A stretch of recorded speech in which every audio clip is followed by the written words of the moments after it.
Today I'm coming to you live from Japan, which is pretty cool. I am in Kyoto right now, and I wanted to share with you guys some of the insights that I've been having whilst being away.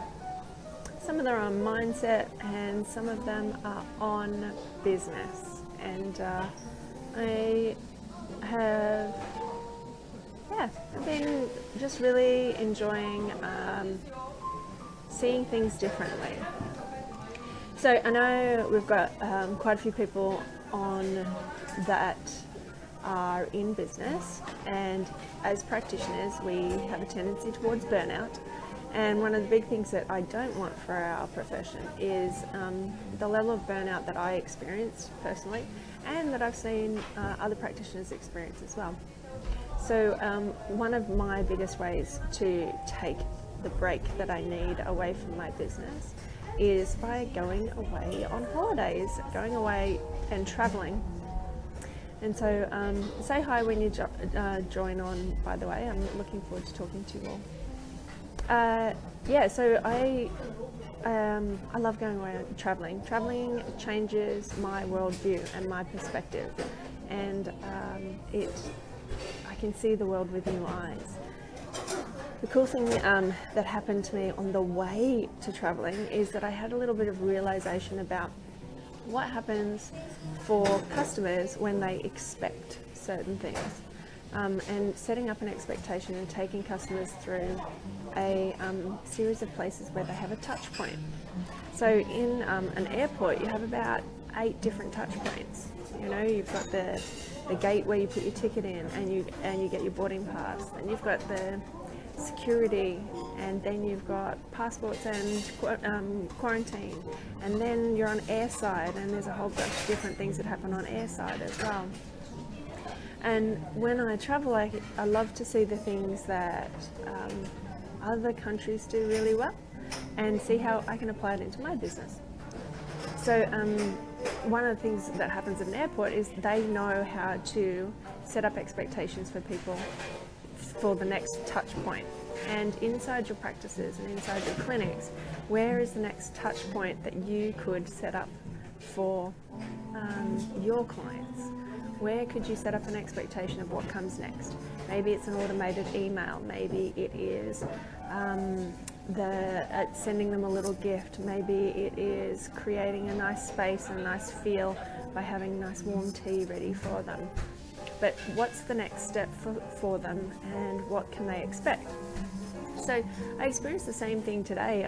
I've climbed up a mountain. It's my 10th wedding anniversary today, and we chose to start the day with climbing up a mountain, Mount Inari, and it's the one that's got all of these gates. If you follow me on Instagram, you'll be able to see some of my photos there. And all the gates are actually put up by businesses, because Inari is the god of trade and abundance, and rice in particular. Thanks, Erin. So we went all the way up to the top and lit a candle, and it was cool. But probably about halfway up, I was tired, I was cranky, I was like, oh, come on, what's the next thing? And my experience in the airport taught me that when you can set up an expectation of where the next thing is, it makes things easier for people along the way. Because if you're going through an airport for the first time, you don't know what's coming next until you see the next gate and the next gate and the next gate. And the same thing happened up on this hill. The first third, there's signposts everywhere. And so I knew what was next. I knew what was coming. I knew the direction we needed to take. I saw all of the gates that we had to go through. But then the middle third it wasn't really well signposted. It didn't give me what was coming next. And there's a touch point in the middle there that I didn't really get. And then, thankfully, it kicked back in again for the last third of the hill climb. And that hill climb really set me up for going, oh, okay, that's the next thing. And then towards the end of that journey, there were people coming down who were also talking to us going, okay, it's not very far away. It's worth the wait. It's awesome. It's, keep going, keep going. And the same journey that, I'm in Japan, anyone who's just joined in. And I'm just sharing with you guys some of the learnings that I had climbing up the mountain today and how you can apply it to your business. So the first third, we tend to give. We go, okay, here's your welcome pack. Hey, how's it going?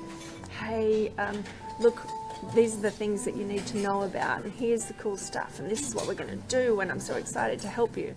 And then with our clients, we get this middle third where we're like, maybe we're not quite giving the same amount of information, maybe we're not quite giving them the guidance that they need, maybe we're not quite giving them, how could we automate that? How could we send them maps? How could we send them fact sheets? How could we invite them to your next workshop or whatever it happens to be in the middle? Because at the end, we usually go, okay, this is the next thing. This is the next step.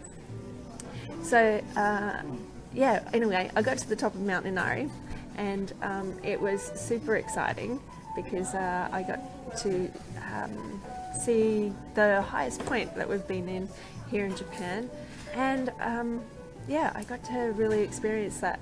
Erin was saying it reminds me of labour and birth. Totally.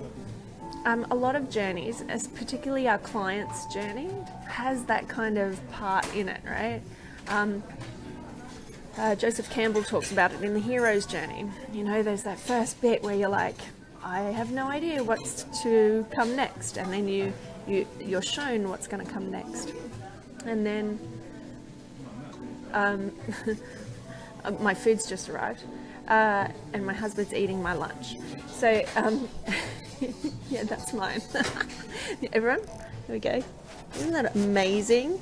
Some of the cool things, just on a sidetrack about that, some of the cool stuff that I've seen over here, they have chilled cucumber on a stick.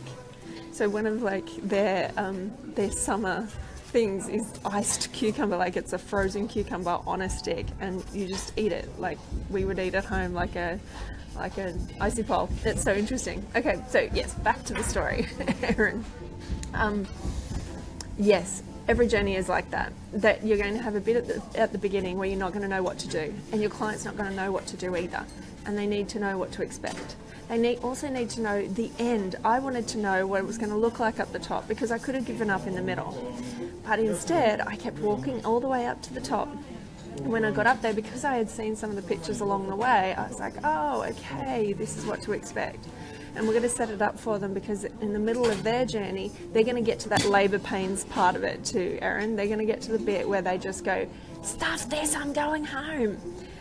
For any of you guys who are mums, you might have experienced that moment, that transition moment, where you just go, I have had enough. And we have it in our businesses as well, but we tend to forget to see it with our clients. So when it comes to any journey that you have, think about how the learnings and the lessons that you get from your journey, you can apply to your clients, you can apply to your marketing, you can apply to your business, and see what happens from there. That's probably my biggest tip. The client journey in each touch point, we call them touch points because they're areas that allow you to connect with your client. And each touch point I experienced at the airport was really cool because we got to experience an interaction, and then we got to see the next step. An interaction got to see the next step. Interaction got to see the next step. And how can you do that for your clients so that they don't drop off, that you don't have to keep getting new ones, because it actually takes 7 times more money, time and energy to get a new client than it does to reinvigorate an old client. And I keep going back to airports, people will keep coming back to you, health conditions keep coming up, and how can you help them along with those touch points. The other beautiful thing about being here in Japan is each touch point with the Japanese is so beautiful, so respectful. There's a lot of bowing, there's a lot of excuse me, sumimasen, excuse me, how are you, thank you. There's so much respect and professionalism, and I'm reminded of that a lot too. They quickly get back to you. They're really helpful and beautiful people, and beautiful food. So I'm going to go now. I hope you guys can experience a journey so that you don't get burnt out as a practitioner, and so that you can see the world through a different lens and see how you can apply that to what you do. That's it for me. I might come in and do another live sometime in the next couple of days, just a random one here in the hub, because there's some really amazing things over here, and there's some really aha moments that I'm getting, and I'd like to share them with you. So have an amazing rest of the week. Take a holiday, look at things with new eyes, and do take that on board. Think about the touch points that your clients have and tell them what the next step is, because wandering around lost doesn't feel very good. And you get frustrated and you want to give up, and it's the same for our clients, and the same for you guys as well. Make sure that you aren't wandering around lost, and you are putting your hand up if you want to ask any questions, and that you are, if you're wanting to know what the next step is for you, make sure you find out. Try and find those maps along the way. All right, awesome, Em, awesome, Linda, awesome, Erin. Nice to see you guys. All right, I'm going to enjoy my lunch, and then I'm going to go to Hiroshima. So looking forward to sharing some of the insights from there as well. All right, I'll talk to you guys later. Arigato gozaimasu. Thank you. Bye.